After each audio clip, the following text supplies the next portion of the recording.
અને આ જ એમનો જે સહકાર મને મળે છે એ જ મારી તાકાત છે। ત્યારે નામદાર હાઈકોર્ટે મને શરતી જામીન આપ્યા છે કે 1 વર્ષ સુધી પોતાના વિસ્તારમાં નહીં જવાનું, ત્યારે ત્યાં મારું ઘર છે, મારો પરિવાર છે, મારું ગામ છે। ત્યારે આવનારા દિવસોમાં નામદાર હાઈકોર્ટમાં અને સુપ્રીમ કોર્ટમાં અમારો પક્ષ મૂકીશું। અમે નહીં જઈશું તો અમારો લોકોનો વિકાસ કઈ રીતના થશે?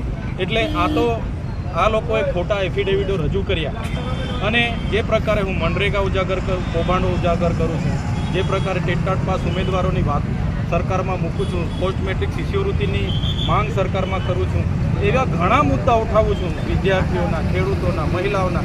એટલે આ ભાજપની સરકારે ગમે તે પ્રકારે આને દબાવી દેવા માટે મને આ પ્રકારના ખોટા કેસો કરે છે।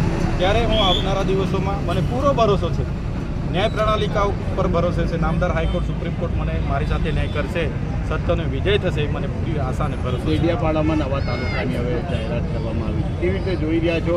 કેટલું નુકસાન આમ આદમી પાર્ટી? આવનારા દિવસોમાં તમે જોયું હશે, ગત વર્ષોમાં જ્યારે વિધાનસભાની ચૂંટણી હતી એમાં પણ મને ત્યાંના લોકોએ 43,000થી વધારે લીડ આપી છે। 1,04,343 મત મને મળ્યા છે। લોકસભામાં મારા જ મત વિસ્તારમાં 1,18,000 મત મને મળ્યા હતા।